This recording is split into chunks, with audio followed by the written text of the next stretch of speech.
I'll tell you a question that I was asked many times, and it's a very sensitive one, but it's playing on all our hearts. We all went through years with our kids, with our children, our challenged and challenging teenagers, and first we go through the wars, and then Baruch Hashem we get to some place where it looks like there's hope, at least direction, and we get a mahalach, we get trained, and Baruch Hashem, there's no more wars in the house, the child is becoming more functional, he's still not keeping anything, and we're being told, patience, keep loving them, keep twisting, and it will happen. Is that true? Yes, completely. Is there anything that we can do to, parents often feel, okay, right, I've done it right now, he's healthier, but we want him to be frum. We have a goal. Is there nothing we can do? Everything's fine. Everyone loves you. The pain is gone. You're even going to a therapist, and you're even working through your, the old stuff. But, he's still not keeping Shabbos. He's still not doing anything. How do we move them on to the next stage?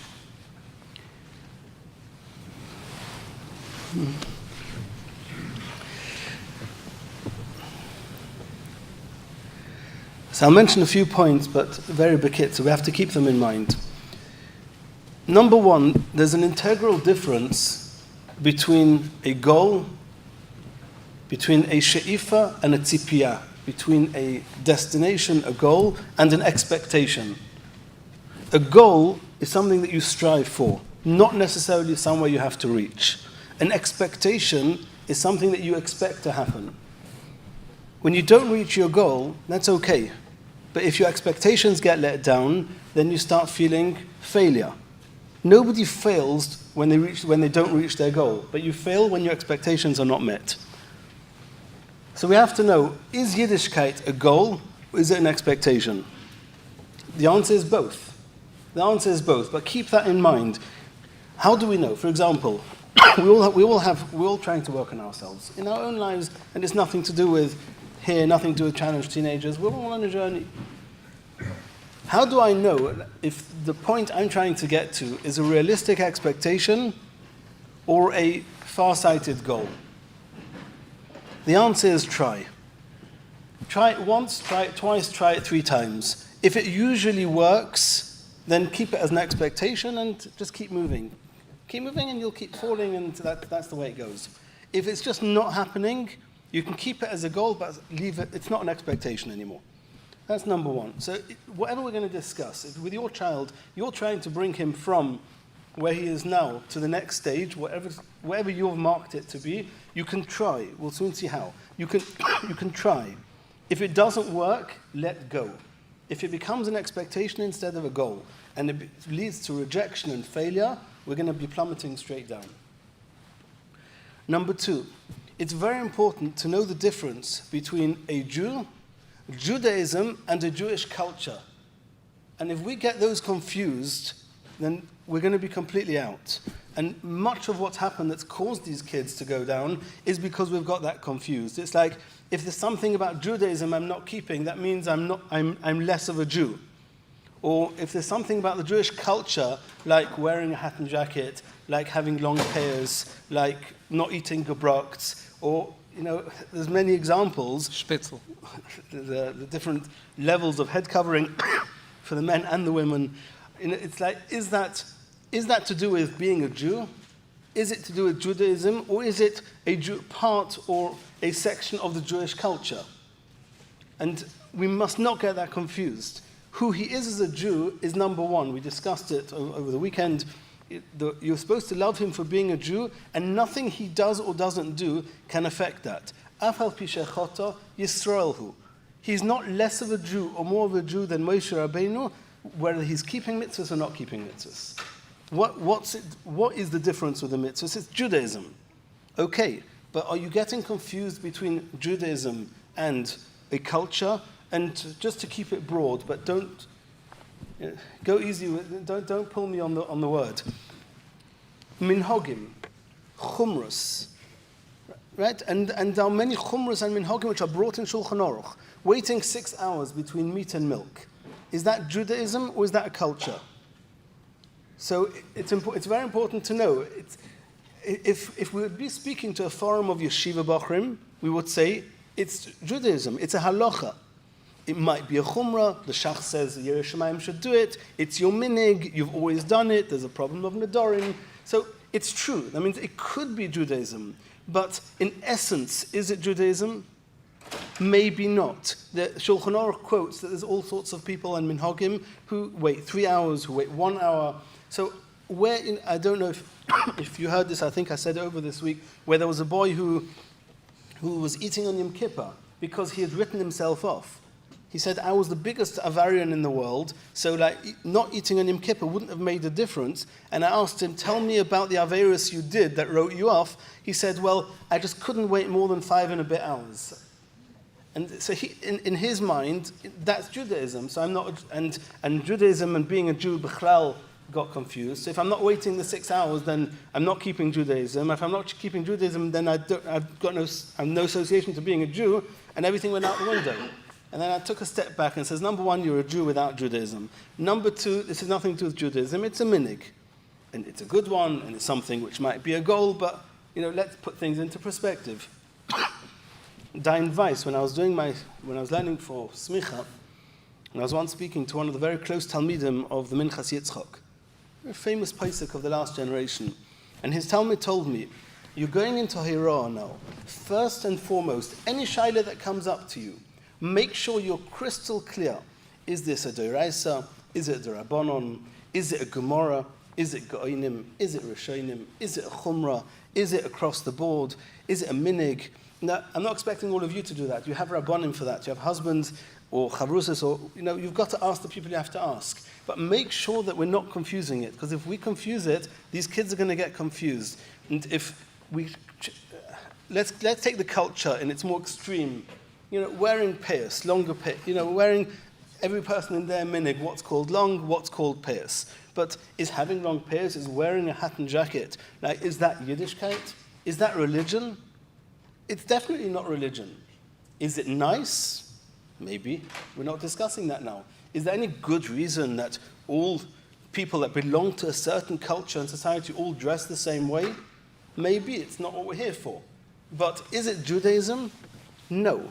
And if you put the same stress on how could you go and daven without a hat on, the same stress as how could you be Mechal Shabbos, somebody is going to tell him one day that wearing a hat and jacket, that's not Yiddishkeit. So he's going to say, so no, it's Shabbos, because it's all become blended. And we're going to confuse the kid, and not everybody can stick with every culture. Whether it's a lekatchil or b'diavad, that it's supposed to be that way or not, is irrelevant. Not every Jew is expected, and that's talking about healthy Jews. All of us healthy people are expected to keep Yiddishkeit, Judaism, to the last dot. Are we all expected to conform to a specific culture? Not necessarily. You have to keep Shulchan Aruch, but do you have to walk around in the heat of the summer with a hat and jacket? It might be a nice thing to do, it might be stupid. It's certainly not Yiddishkeit. The first Avera in the world, the Chet of Adam Rishon, the Avos Jabnosn in Perek Aleph says that the Chet was, Hashem said, don't eat it. Don't eat from the tree. Not touching the tree is a wonderful thing. It's a chumrah, it's a harchoka, it will protect you. But that got blended, right? And she said, Hashem told me I'm not allowed to touch the tree. So the snake pushed her and said, you touched the tree, nothing happened. And then we got blended between touching the tree and eating the tree, and before we knew it, she was eating from the tree. Right? And that's what the Mishnah says, make sure you know what's a chumrah. You can take on all the chumras you want, but make sure you know it's a chumrah. And make sure you don't blend it.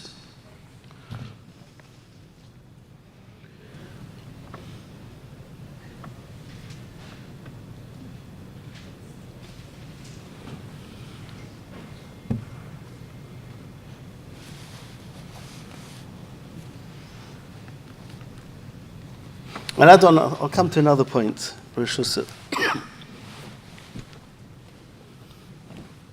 We've all been trained. Sorry? Yeah, I'm saying. Not really a question, but a comment. I didn't experience follows true from a young age at 5 years old when I became strong. I dragged my family along with me, and then as I was getting married and all this, to not experience what you just said is very beautiful. And then I didn't know how to do that with my kids, and it's just, I'm happy to hear this, and I hope that all the Rabbanim are going to start separating between minhagim, chumras, and basics, especially in the law of marriage. It's very important. The main reason why you brought that up was about when parents want to see the next step. That's right. So I'm going to come to that now. Right. So that's when it comes to goals and expectations, try and focus your expectations not on being the Jew, because it's irrelevant, and not on the culture. The first thing we have to do is the basics in Yiddishkeit. And if you don't know what Yiddishkeit is, ask your Rav. Find out what the first thing to work on is. Somebody came to Rav Shach and said, I work in Kirov, and this kid who's Baruch Hashem coming closer, he's happy to take on one thing. One thing, it doesn't matter what. One thing I'm happy to do. What should we tell him to do? That's a question for a Godel or a question for a Rav. Obviously, even let's assume that we know everything we've discussed and we're going for the basics. So what's now the basics of the basics? Where are we going with this? It's a question you should ask a Rav. It depends on the circumstances. Just it's interesting to know, what did Rav Shach answer? And I'm not saying that you should do this halacha l'maisa. I'm not giving you a psak, but it's just the insight of a Godel. He said to them, make sure that the hechsherim are good. You should keep macholos asuras, kashrus. I would have thought Shabbos, so he's not going to eat it. It's not going to be 100% kosher. No, he's being mechal Shabbos. He's being over on the isurim of Gilui Aroyos. He's doing lots of serious averos. So kashrus, that will come later. So they asked Rav Shach, like, why did you pick that? So Rav Shach says that the Gemara says in Yuma Daf Lamed Tes Amud Aleph that when somebody eats macholos asuros, then his brain gets a bit messed up, right? The term the Gemara uses is timtum hamoyach, right? V'nitmeisem bom v'nitamtem bom. In English, they translated it as contaminated. It's the same word. It contaminates the brain. It's called timtum. It says if his brain is contaminated with macholos asuros, nothing's going to move forward. We ain't going anywhere. First, let him eat kosher. His brain will get clearer. And once his brain is clearer, he's going to keep Shabbos. He's going to do everything right. And that's what happened. I'm not telling you it's halacha l'maisa, but it's for those who feel that there's family members that need a bit of clarity, it might be worth focusing on the kashrus a bit more. So once we have our goal... I just wanted to clarify here that the kids in pain, I believe the first step is to establish a relationship. Yeah, we're getting there. Right, okay. Before we... I'm getting there. Oh, they'll be better if we make sure that they keep... No, Chas v'shalom, I'm getting that right now. No, I'm coming to that right now. So, like we just heard, it's very, very important, and the Olim likes to get excited. Oh, we're now, okay, so it's not a goal, it's not an expectation, we're moving on. Most of our kips, of these kids, when we first start out with them, when we first get guidance, they're in pain, they're rebellious, they're angry, and anything to do with Yiddishkeit is going to send them further away. Not a word. When they, by mistake, do something that feels Yiddish, or feels that it conforms with Yiddishkeit, by mistake he left his night couple on or something, don't say a word. Not a word. If he feels that you're appreciating him for something good, religious he's done, it's again kluya b'davar. It's again, you mean you have an agenda, you're trying to makar of me because that's the in thing today, and so I'm now your mitzvah. If you do that, it's terrible. The first thing, and for those who are following over the weekend, there's Ava, there's Kovod. First thing that has to happen is the relationship. He has to feel 100% that you're with him, you're blended with him, irrespective of what he's doing. Nothing. He can be the worst of the worst, and he'll feel on a 100% level, you're with him, you're together. Only after that, when the relationship is so good that number one, he'll do anything he can to retain the relationship and to keep that relationship, to build the relationship, it's worth his while. Not you keep Shabbos or else. Or it's not, if you don't keep Shabbos, there's somebody bigger than you, stronger than you that can punish you. No, if I want to keep Shabbos, it's because the people are close to me, the relationship is important to me, and I know it means something to them. Till you get to that point that he's happy to sacrifice for the relationship, there's nothing doing. Once the relationship gets to that point, and I would encourage you, don't do this on your own. You're getting guidance wherever you live, either it's over here with the group that we're all part of, or it's going to be your local Rav or coach or whoever it's going to be. Make sure there's somebody with a finger on the pulse and they realize it's time. They're ready. And then it's not about preaching. Generally speaking, don't tell him, I think you're healthy now. Can we cut out all this nonsense? No. But slowly, you'll look, for those who were with us this morning, find the point. There's something that he's keeping. And if you don't find it, you better find it. There's something he's keeping. When you find that point and the relationship is good, now is the time where you can slowly and subtly focus on bringing out that point. Somebody once asked me, I had a 23-year-old kid who was in a terrible situation, dysfunctional home, everything. He calls me up and says, I've been to all the therapists, I've been around the world getting help, nobody could help me. And what makes you think that you can help me? So I said, I don't know why you called me. But he asked me what's on my card? Why should anyone come to you? So I said, listen, I'm not a therapist, I'm actually just a simple Jew. But if you want to know the difference between me and the therapist, I'll make it very clear to you. And again, I'm not talking about all therapists, and there are a tremendous amount of good therapists. But I said to him, generally speaking, when you take the world of therapy on large, he's going to make you become a healthy human, a healthy goy, because that's all he knows. He knows that there's a body. We have Ritzona, we have desires, we have we have our tivus, we have whatever it is, we have our whole makeup, and he's going to try and make that healthy. But there's one component that he's not associating to. You have an neshama. He might be building your guf, you'll become completely healthy, but inside of you there's a little place inside that's crying out. I'm a neshama, I also need to be coached back to health. I'm starving. He might be putting on all the game, I'm so happy, you have to stay home, I can go out on Shabbos and have fun. No, inside there's a void, a big black void. And if you can't fill that up, you're not going nowhere. So the reason that one has to go to a therapist who's got some association, I'm not talking now about is he black hat, not black hat, no. He's got to associate and identify with the fact that there's a very strong component inside you called your neshama. And that neshama needs sustenance, health, exactly like the body does. It's got to be done right. Once he's back to the place of he's healthier, the body's there before the soul, the body's healthy, his hormonal system is working right, the whole system is now working right as a person, now find that neshama. And it's somewhere there. If you can't find it, you're failed. Right? Somebody, quite a big therapist in Yerushalayim, called me up and said, I had a case for you. I said, I'm not a therapist. What do you want from me? He says to me, I can't move on with this kid until I find something positive with him.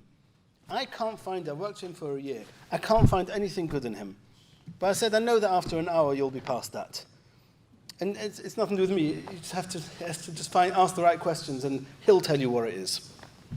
So when you find that spark, that Shabbos that he kept, we gave some examples this morning.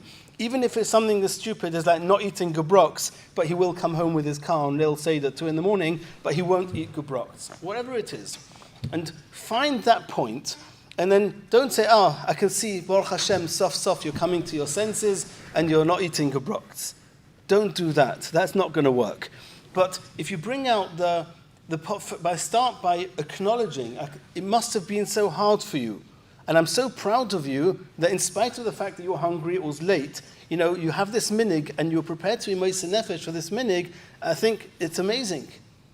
Give a compliment. Don't make it conditional. No, just acknowledge the fact that it was hard for him and that he's got to the point of, wow. And if you really want this to work, to move on, then don't just stop there and say, it must have been hard, I'm so proud of you. Say something about what it shows about him. You're a strong person. You're the man, right? It shows that you have strength. It shows that even though you're weak and tired, you have the stamina to fight through that and to stand up for what's important to you. Don't tell him, I don't think it's so important. No, find that point and associate it in his mind, let him associate it to something about himself, not just about something good he's done. Because if it's just, I'm proud of you, you didn't eat gebrocht, okay, so maybe tomorrow I won't eat gebrochts again, which is good. But if you say, wow, that shows that you have strength to overcome struggles, it shows that you're maturing to the point where you have values, you're a person of values, of principles, you're a principled person. Oh, so I'm a principled person. It's going to come in 6 months' time, Shabbos, and he's going to remember that, I'm a principled person. Well, if I'm principled, Shabbos is quite important, no? And being a principled person is then going to make him do more and more things because of who I am. And we move forward with that, but make sure that we don't lose sight of the fact that what he's craving for is acceptance, irrespective and not associated to what he's keeping. Make sure that the compliments that you're giving him for who he is, for being the Jew, is 1,000 times more than the compliments he's getting for his Judaism. Don't sidetrack. You spent a year with the guidance here. We only focus on the person. That's amazing. Oh, now we're starting with the gebrochts, so we're going to focus on the gebrochts. No, because you'll lose the Jew while fighting for the Judaism. Make sure that you keep the focus non-stop on the Jew, on the respecting and appreciating him for who he is as a person. And on the backdrop of that, you can slowly say things, compliment, acknowledge the positive things he's doing with Judaism. Anything to do with culture, leave. If he never gets there, you will not have lost your goal. Our goal should be Judaism, not the culture. Let him, so he'll be less Hasidish, so he'll be less Litvish, so he'll be less, heavy. It's okay. Let him come to Gan Eden with Tariag mitzvahs. It's no small feat.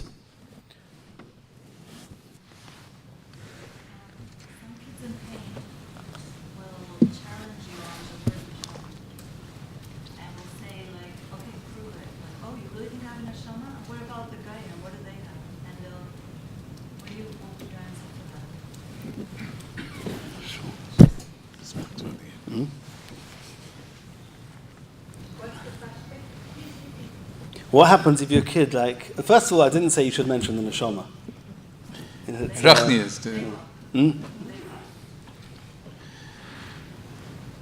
I would ask him, just imagine you had a neshama, what would it mean about you? The question, it's never the question, this is not Einstein rediscovering religion. So what's his question? Is he? Yeah, you think so? It's a question or an answer? Ask him, what would it mean? What would it mean? Just imagine, okay, forget the proof. Imagine you had a neshama, what would it mean about you?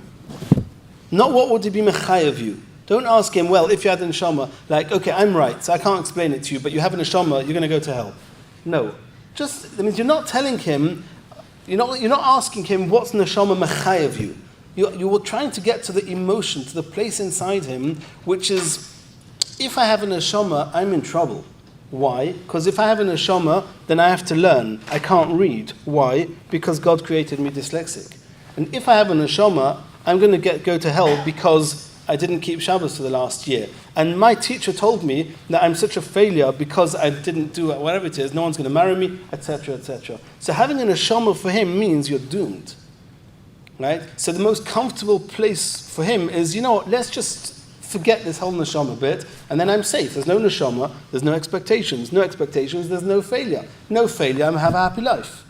So it's not that he's going on a theological or a philosophical quest for, is there a neshama? We don't have those people around. Right? Ask him, if you had a neshama, what would it mean about you? And if the relationship is good, he'll give you the answer. And that'll be the beginning of your next leg of the journey.